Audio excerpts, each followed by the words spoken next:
Hello everyone, welcome back to my channel. Kidney ಹಾನಿಯನ್ನು ತಡೆಯಲು ಪ್ರತಿದಿನ ಎಷ್ಟು ಲೀಟರ್ ನೀರು ಕುಡಿಬೇಕು? ಬನ್ನಿ ಇಂದಿನ ವಿಡಿಯೋದಲ್ಲಿ ತಿಳಿದುಕೊಳ್ಳೋಣ. ಮೊದಲಿಗೆ ನೀರು ಏಕೆ ಮುಖ್ಯ ಅನ್ನೋದನ್ನು ತಿಳ್ಕೊಳ್ಳೋಣ. ದೇಹದಲ್ಲಿ ನೀರಿನ ಪ್ರಮಾಣ ಕಡಿಮೆಯಾದಾಗ ದೇಹವು ಹಲವಾರು ರೋಗಗಳಿಗೆ ತುತ್ತಾಗುತ್ತದೆ.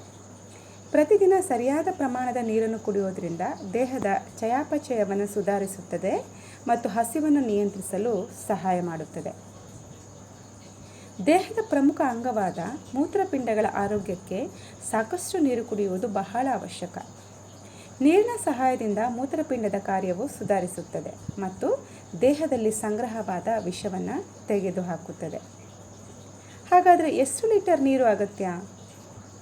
ಮೂತ್ರಪಿಂಡಗಳ ಕಾರ್ಯವನ್ನು ಸುಗಮವಾಗಿಡಲು ಮತ್ತು ಕಿಡ್ನಿಯನ್ನು ಆರೋಗ್ಯವಾಗಿಡಲು ನೀವು ಪ್ರತಿದಿನ ಎಷ್ಟು ನೀರು ಕುಡಿಯಬೇಕು ಎಂಬುದನ್ನು ಕುರಿತು ಇಂದು ತಿಳಿದುಕೊಳ್ಳಿ.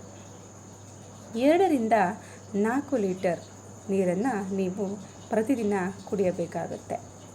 ನಿರ್ದಿಷ್ಟ ವಯಸ್ಸಿನಿಂದಲೇ ಕನಿಷ್ಠ 2ರಿಂದ 4 ಲೀಟರ್ ನೀರು ಕುಡಿಯೋದನ್ನು ಅಭ್ಯಾಸ ಮಾಡಿಕೊಳ್ಳಬೇಕಾಗುತ್ತೆ. ಇದು ನಿಮ್ಮ ಮೂತ್ರಪಿಂಡಗಳನ್ನು ರಕ್ಷಿಸುವುದಲ್ಲದೆ ಶಕ್ತಿ ಮತ್ತು ರಕ್ತ ಪರಿಚಲನೆಯನ್ನು ಸುಧಾರಿಸುತ್ತದೆ. 8-10 ಗ್ಲಾಸ್ ನೀರು. ನಿಮ್ಮ ಮೂತ್ರಪಿಂಡಗಳನ್ನು ರಕ್ಷಿಸಲು ನೀವು ದಿನಕ್ಕೆ ಕನಿಷ್ಠ 8ರಿಂದ 10 ಗ್ಲಾಸ್ ನೀರನ್ನು ಕುಡಿಯುವ ಅಭ್ಯಾಸವನ್ನಾದರೂ ಮಾಡಿಕೊಳ್ಳುವುದು ತುಂಬಾ ಅತ್ಯಗತ್ಯ. ಕಿಡ್ನಿ ವೈಫಲ್ಯ ಇರುವವರು ಮತ್ತು ಕಿಡ್ನಿ ಡಯಾಲಿಸಿಸ್ ಮಾಡಿಸುವವರು ಕಡಿಮೆ ನೀರು ಕುಡಿಯಬೇಕು. ಹೆಚ್ಚು ನೀರು ಕುಡಿಯೋದ್ರಿಂದ ಕಿಡ್ನಿ ಮೇಲೆ ಒತ್ತಡ ಉಂಟಾಗಿ ಸಮಸ್ಯೆ ಉಲ್ಬಣಿಸಬಹುದು. ದೇಹದಲ್ಲಿ ನೀರಿನಂಶ ಕಡಿಮೆಯಾದರೆ ಕಿಡ್ನಿ ಸಮಸ್ಯೆಗಳು ಶುರುವಾಗುತ್ತವೆ.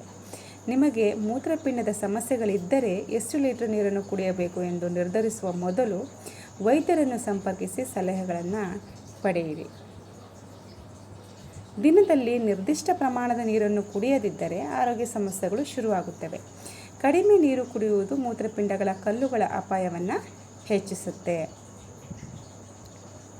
ಕಡಿಮೆ ನೀರನ್ನು ಕುಡಿಯೋದ್ರಿಂದ ಮೂತ್ರನಾಳದ ಸೋಂಕು ಮತ್ತು ಮೂತ್ರಪಿಂಡ ವೈಫಲ್ಯ ಮುಂತಾದ ಗಂಭೀರ ಸಮಸ್ಯೆಗಳು ಕಾಣಿಸಿಕೊಳ್ಳುತ್ತವೆ. ಸರಿಯಾದ ಪ್ರಮಾಣದಲ್ಲಿ ನೀರು ಕುಡಿಯೋದ್ರಿಂದ ದೇಹಕ್ಕೆ ಎಲ್ಲ ರೀತಿಯಲ್ಲೂ ಉತ್ತಮ ಆರೋಗ್ಯ ದೊರಕುತ್ತದೆ.